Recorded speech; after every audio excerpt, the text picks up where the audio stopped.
In this session, you will learn to activate Windows, identify and troubleshoot issues related to Windows activation, upgrade Windows XP, Windows Vista, and Windows 7 to Windows 8.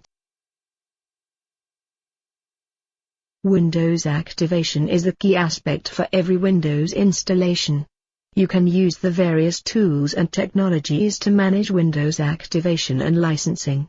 Multiple copies of Windows can be activated by using these tools and technologies. When a new operating system or OS is introduced by the vendor, old OS-based systems in the network need to be upgraded to latest versions such as Windows 8.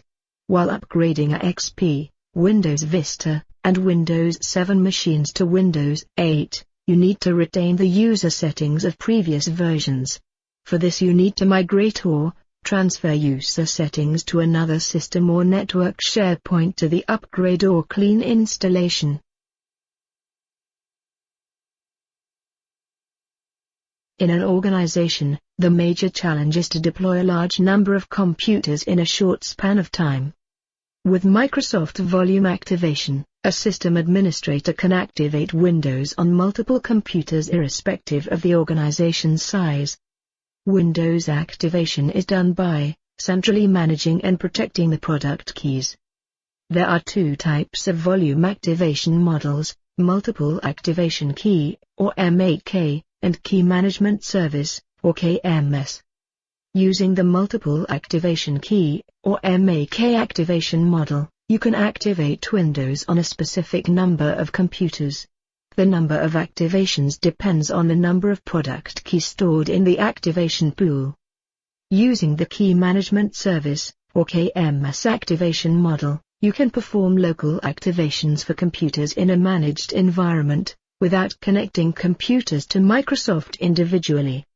A system hosts the KMS service, to which other systems with the Windows 8 Volume Edition connect for Windows activation. This model can be used in managed environments, where more than 25 physical or virtual computers connect consistently to the organization's network.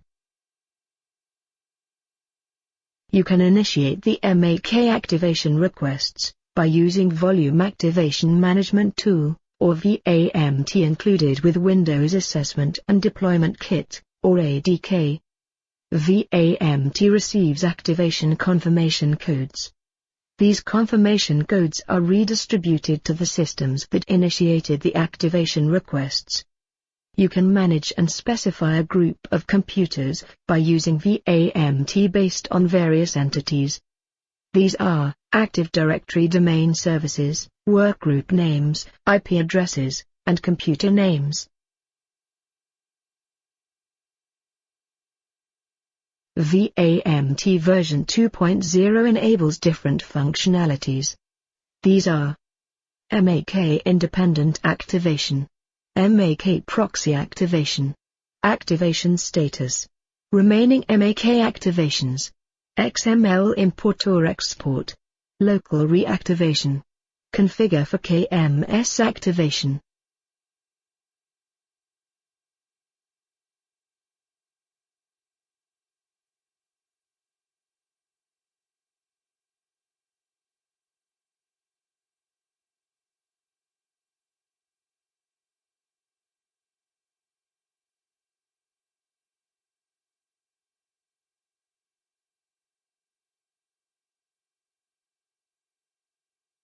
MAK Independent Activation. With MAK Independent Activation, computers connect in MAK Proxy Activation. With MAK Proxy Activation, multiple computers can be activated. Activation Status. With Activation Status, you can determine the remaining MAK activations. With remaining MAK activations, you can XML Import or Export. With XML Import or Export, Local Reactivation. With Local Reactivation, Configure for KMS Activation. With Configure for KMS. To activate Windows, an organization can set up two KMS hosts, a main KMS host and a backup host. Here are the steps for implementing KMS activation. First, The KMS key is installed on the KMS host. You need to run the command on the host computer to install the KMS key, as shown on the screen. Now, you need to activate the KMS host by using either the online process or the telephonic process. You must consider some important points before implementing KMS activation.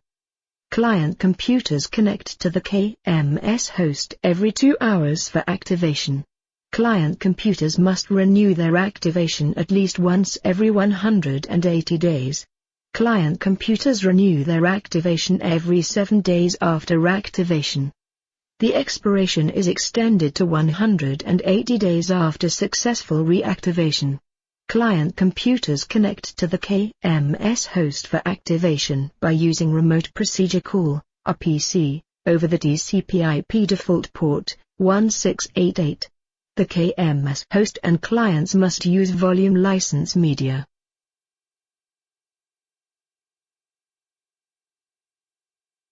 If Windows is still not activated after implementing any model for volume activation, you need to perform some troubleshooting steps.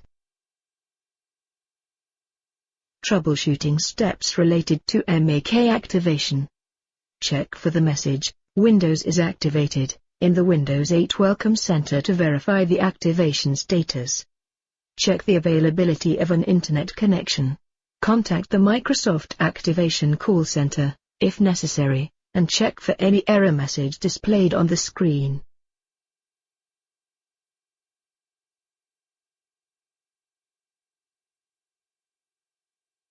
Troubleshooting steps related to KMS activation. Check for the message, Windows is activated, in the Windows 8 Welcome Center to verify the activation status.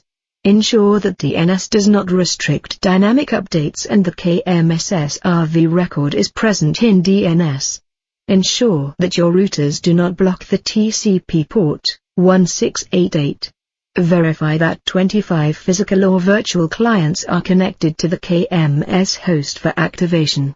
Check the Windows application event logs for the event numbers, 12288, 12289, and 12200.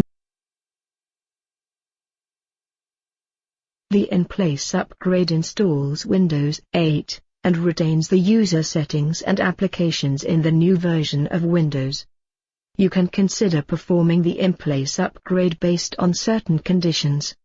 These are: you want to upgrade a version of Windows that has compatible applications to Windows 8. You do not have the storage space to store the user state. You do not want to replace the existing computer hardware. You want to upgrade Windows only on a few computers.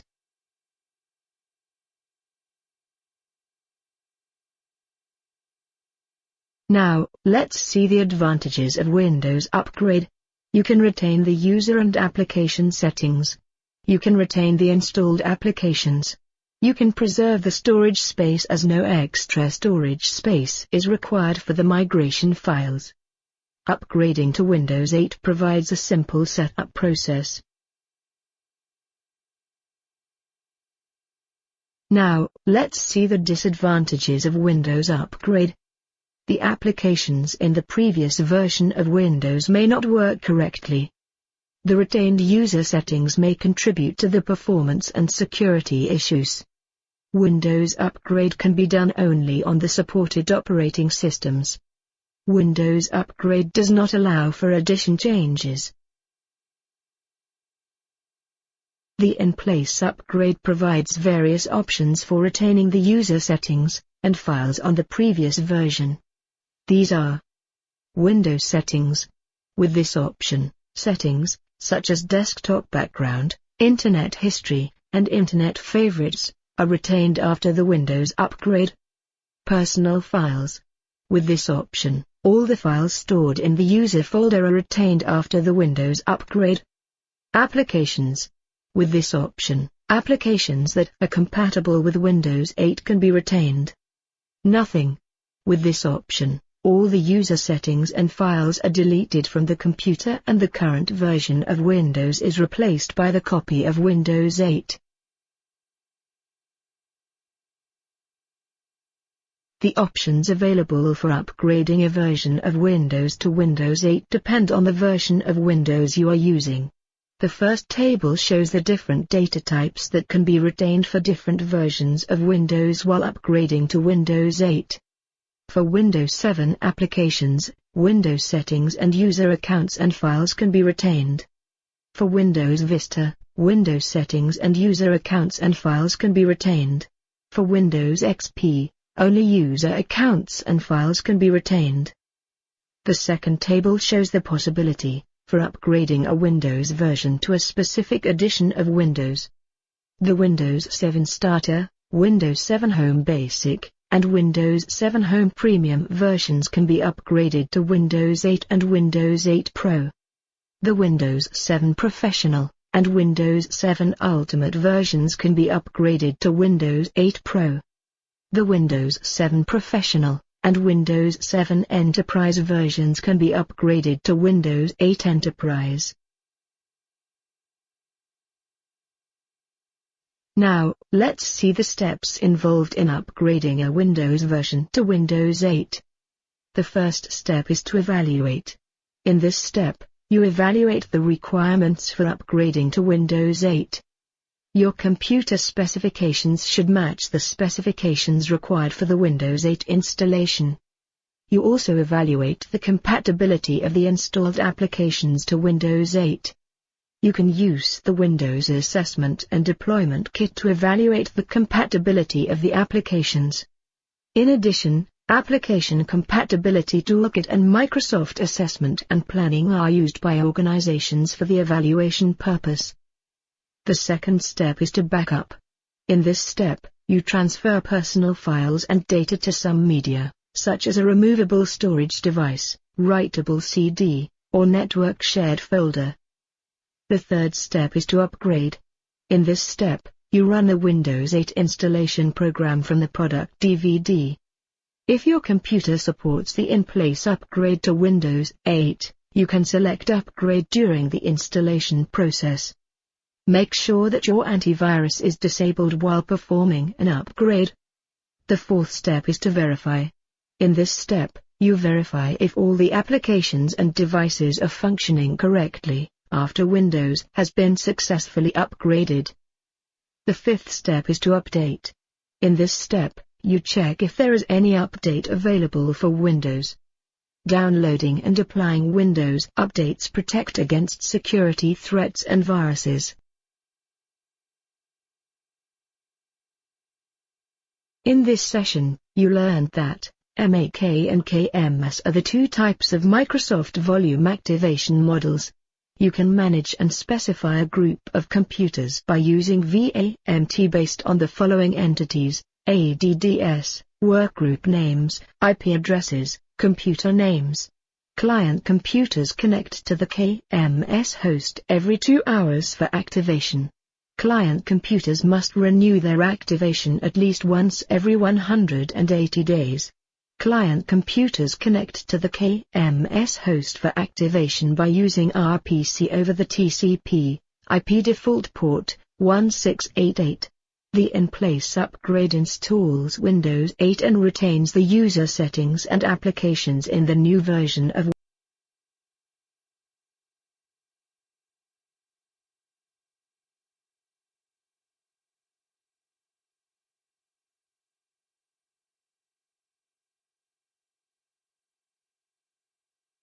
Windows. The following options are used for retention of files in a Windows upgrade: Windows Settings, Personal Files, Applications, Nothing.